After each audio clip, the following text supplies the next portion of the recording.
The airport was packed that morning, a restless sea of travelers pushing through lines and dragging bags behind them. The sound of flight announcements echoed overhead, but none of that prepared Mary Kennedy for what she was about to experience. She had traveled through airports many times, but never had she been treated the way she was on that particular day. And never could the staff have guessed who her husband was or what would happen when he arrived. It started small. Mary had been standing in the security line with her ticket in hand when one of the attendants questioned her carry-on. She calmly explained it was just medication and personal items, but the staff seemed unusually dismissive, even hostile. Instead of helping, they grew louder and ruder, drawing the eyes of everyone nearby. "You need to step aside," one officer barked, snatching the bag from her. Mary, a woman of quiet dignity, tried to stay calm. But then came the moment that crossed the line. One of the staff members shoved her lightly toward the corner where additional checks were done. To anyone else it might have looked like a rough gesture,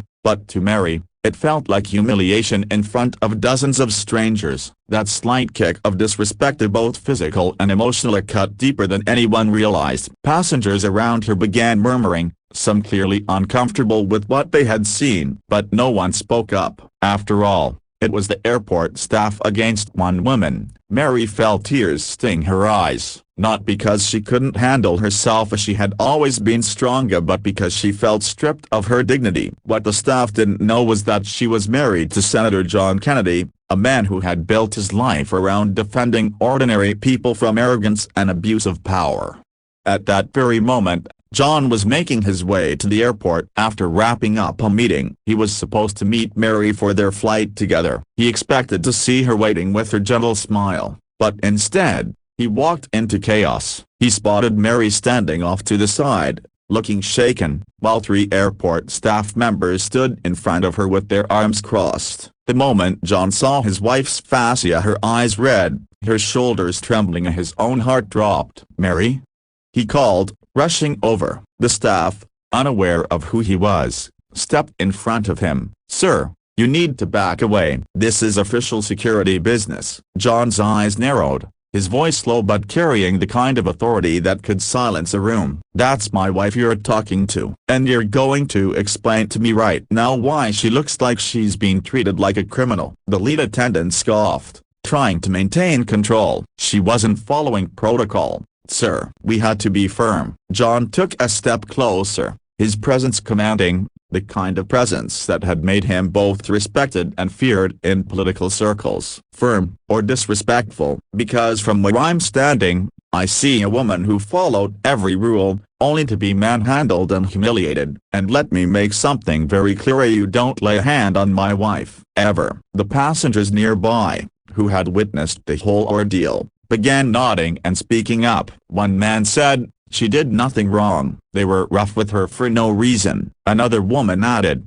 "I saw it too, as she was treated unfairly." Suddenly, the staff who had stood tall moments before began to falter. Their confidence crumbled under the weight of public witness and under the gaze of John Kennedy, who had the sharpness of a man who could end careers with a single phone call.